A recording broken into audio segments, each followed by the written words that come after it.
Good morning, students. Welcome to the class. We are studying issue of shares, and today we will make balance sheet of two questions. Yesterday we wrote the theory about balance sheet, and I told you that shares forfeiture account will be added to subscribed capital if the forfeited shares are not reissued. तो जब भी forfeited share reissue नहीं होंगे तो आप forfeited share के balance को share forfeiture के बैलेंस को सब्सक्राइब कैपिटल में ऐड करेंगे। दूसरी बात मैंने आपको बताई थी कि जब कोई शेयर होल्डर अपने ड्यूज नहीं देता है और हमने उसको फॉरफिट भी नहीं किया है तो उसका calls in arrear subscribe capital में से लेस होता है। और थर्ड ये कि जो शेयर फॉरफिट होकर रीइश्यू हो चुके हैं उनका बैलेंस कैपिटल रिजर्व में ट्रांसफर हो जाता है तो वो यहाँ पर नहीं शो होंगे। और फोर्थ हमने पढ़ा था कि जितने शेयर हमने फॉरफिट कर लिए वो सब्सक्राइब शेयर्स में से सब्ट्रैक्ट हो जाएंगे, उनमें से जितने शेयर वापस रीइश्यू कर दिए वो उसमें ऐड हो जाएंगे। तो ये बातें आप लोग ध्यान रखिएगा। और शेयर फॉरफिचर में उतना ही अमाउंट आता है जितना हमको रिसीव हुआ है। तो अगर आपको शेयर फॉरफिचर का अमाउंट निकालना है कभी भी तो आपको उसमें वो अमाउंट लिखना है जितना अमाउंट हमको शेयर से रिसीव हो गया है।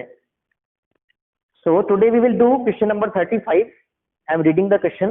Zansa Limited offered 22,000 equity shares of rupees 100 each to the public at a premium of rupees 20 per share. The amount per share was payable as rupees 30 on application, rupees 50 including premium on allotment, and the balance on first and final call. 20,000 shares were subscribed by the public. All calls were made. A shareholder holding 1,000 shares failed to pay the first and final call money. His shares were forfeited. Show share capital in the balance sheet of Zansa Limited. Also prepare notes to accounts. तो यहाँ पर हमने जिन shares को forfeit किया है 1000 shares को उनको हमने रीइश्यू नहीं किया है, इसलिए शेयर कैपिटल के नोट में फॉरफिटेड शेयर्स ऐड होंगे, शेयर फॉरफिचर का बैलेंस ऐड होगा। तो देखो शुरू से इस क्वेश्चन में ऑथोराइज कैपिटल आपको दे नहीं रखी तो हम ऑथोराइज कैपिटल लिख के उसको ब्लैंक छोड़ देंगे। ऑफर किए हमने 22,000 इक्विटी शेयर्स ऑफ 100 ईच, तो issued capital will be 22 lakh and 20,000 shares पर subscribe by the public. Public ने 20,000 शेयर्स के लिए एप्लीकेशन भेजी है तो हमारे सब्सक्राइब शेयर्स हैं 20,000, मगर इसमें से 1000 शेयर्स ने फर्स्ट कॉल नहीं दी थी तो हमने उनको फॉरफिट कर लिया। तो हमारे पास शेयर कितने रह गए 19,000। फॉरफिटेड शेयर्स माइनस होते हैं, अगर रीइश्यूड हो जाते तो वापस प्लस हो जाते।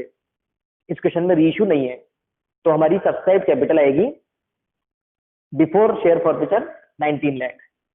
अब इसमें मैंने आपको बताया if we have forfeited the share and we did not reissue it then उसके बैलेंस को हम सब्सक्राइब कैपिटल में ऐड करेंगे।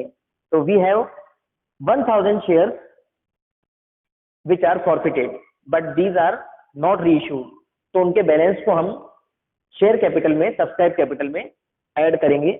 उसका अमाउंट कैसे आएगा मैंने आपको बताया कि जितना अमाउंट हमें रिसीव हो चुका है फॉरफिटेड शेयर्स पर वो ही शेयर फॉरफिचर के अकाउंट में ट्रांसफर होता है।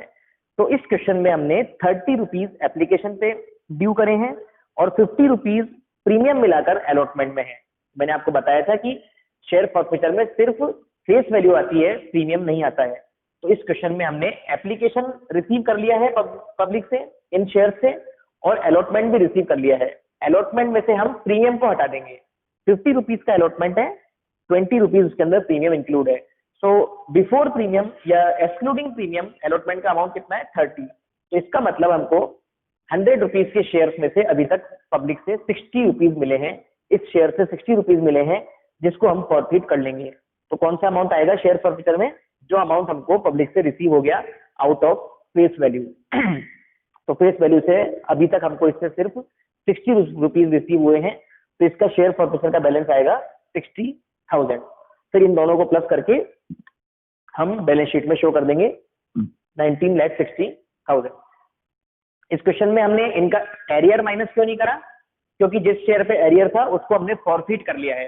जब फॉरफिट हो जाते हैं शेयर तो उनका कॉल्स इन एरियर कैपिटल में से लेस नहीं होता, बिकॉज हमने उनको कैंसिल कर दिया है।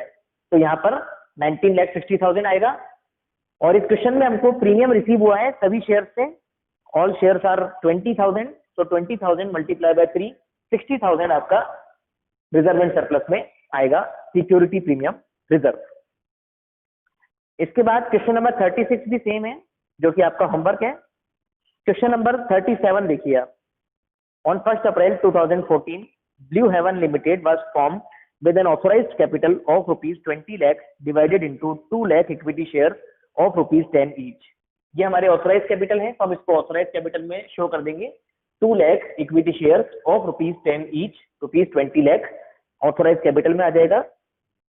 The company issued prospectus inviting application for 1,50,000 share, then we issued prospectus for 1,50,000 share, तो इशूड कैपिटल में आएगा rupees 15 lakh. The company received application for 1,40,000 equity share and the company received applications for 1,40,000 shares, so subscribed shares are 1,40,000। there are 2 shareholders during the first year 7 per share were called। हमने अभी तक 7 rupees he called up किया है, यानी कि सारे share not fully paid up ही कहलाएंगे। Arun holding 4,000 share and Varun holding 3,000 share did not pay the first call of rupees 2 per share, यानी कि अरुण और वरुण दोनों ने हमको अभी तक फर्स्ट कॉल का पेमेंट नहीं किया है। तो हमने क्या करा, वरुण जो share were forfeited after first call, हमने वरुण के 3,000 शेयर फॉरफिट कर लिए and later on 1,800 of the forfeited share were reissued at rupees 5 per share, rupees 7 called up. तो जो शेयर हमने रीइश्यू किए हैं उनका कॉल्ड अप वैल्यू भी 7 रुपीज ही है। तो आप लोग समझिए पहले इस वरुण के शेयर का क्या होगा। देखिए वरुण के 3,000 शेयर हमने क्योंकि फॉरफिट कर लिए हैं तो इसको हम माइनस कर देंगे नंबर ऑफ शेयर्स में से, और 1,800 शेयर हमने रीइश्यू कर दिए हैं तो हम उसको शेयर्स में, सब्सक्राइब शेयर्स में वापस से प्लस कर देंगे। तो हमारे पास subscribe but not fully paid shares रह गए 138800। 138800 equity shares of rupees 10 each, ऐसे लिखते हैं हम। रुपीज 7 कॉल्ड अप, रुपीज 7 हमने उनसे कॉल्ड अप किया है, तो हम 138800 को 7 से मल्टीप्लाई करके यहां लिखेंगे 971600। अब मैंने आपको बताया था कि इन 3,000 शेयर्स में से 1,800 शेयर ही रीइश्यू हुए हैं। तो मैंने आपको बताया है जो शेयर रीइश्यू नहीं होते उनका अमाउंट हम शेयर फॉरफिचर में ऐड करते हैं, शेयर सब्सक्राइब कैपिटल में ऐड करते हैं। तो इन 1,200 शेयर से हमको शेयर फॉरफिचर कितना रिसीव हुआ होगा, अब ये हमें सोचना है। तो मैंने आपको बताया है कि जितना अमाउंट हमें रिसीव हो जाता है उतना ही हम शेयर फॉरफिचर में ट्रांसफर करते हैं। अभी तक कंपनी ने 7 रुपीज कॉल्ड अप करे हैं, उसमें से 2 रुपीज का फर्स्ट कॉल अभी तक भी रिसीव नहीं हुआ है, did not pay the first call of rupees 2 per share. तो रुपीज 5 जो हमें रिसीव हुए हैं वो शेयर फॉरफिचर में ट्रांसफर होंगे। तो 1,200 multiply by 5, 6,000 rupees share forfeiture के अंदर ट्रांसफर होंगे, क्योंकि जितना अमाउंट हमें मिल जाता है वो ही शेयर फॉरफिचर में आता है, और वो भी फेस वैल्यू में से। फेस वैल्यू में से जितना अमाउंट रिसीव होता है वो हम शेयर फॉरफिचर में ट्रांसफर करते हैं। ये तो बात हो गई वरुण की। वरुण के जो शेयर फॉरफिट हुए थे माइनस कर दिए, रीइश्यू वाले प्लस कर दिए, और जो शेयर रीइश्यू नहीं हुए थे उनका शेयर फॉरफिचर हमने यहाँ पर ऐड कर दिया। अब हम बात करते हैं अरुण की।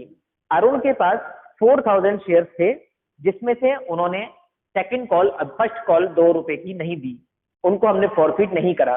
तो जिन शेयर्स को हमने फॉरफिट नहीं करा उसका कॉल्स इन एरियर हम यहाँ से लेस करते हैं। 4,000 मल्टीप्लाई बाय 2, 8,000 हम इसमें से लेस कर देंगे।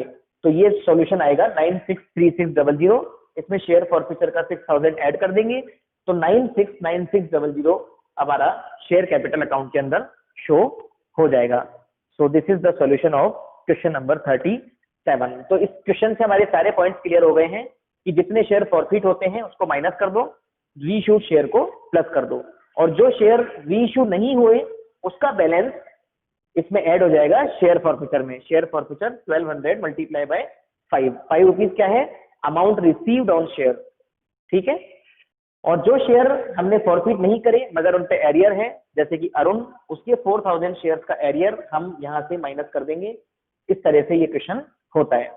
इस क्वेश्चन में एक और एडजस्टमेंट होगा जो कि वैसे हमारे कोर्स में नहीं है। वो एडजस्टमेंट ये है कि जो हमने कैपिटल रिजर्व में ट्रांसफर किया है अमाउंट, वो कैसे निकलेगा, तो वो भी मैं आपको करके बता रहा हूँ। इसको मिटा रहा हूं मैं, इसको नोट कर लीजिएगा। देखिए अब आप, सेकंड नोट बनेगा रिजर्व एंड सरप्लस का।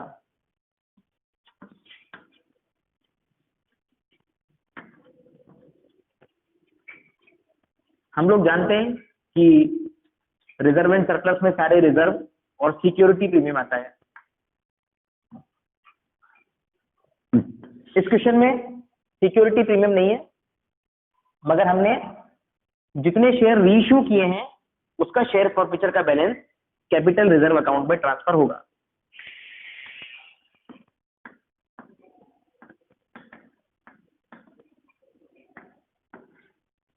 तो कैसे निकलेगा? हमने 1800 शेयर रीइश्यू किए थे और मैंने आपको बताया है कि कैपिटल रिजर्व में उन्हीं शेयर्स का अमाउंट ट्रांसफर होता है जो हमने रीइश्यू कर दिए हैं फॉरफिट करने के बाद। तो हमने 1800 शेयर रीइश्यू किए हैं और हमने अमाउंट फॉरफिट किया था ₹5 पर शेयर, जैसा कि अभी हमने थोड़ी देर पहले भी देखा। तो इनका फॉरफिचर का अमाउंट है 9000। इसमें से लेस कर देंगे डिस्काउंट ऑन री इश्यू।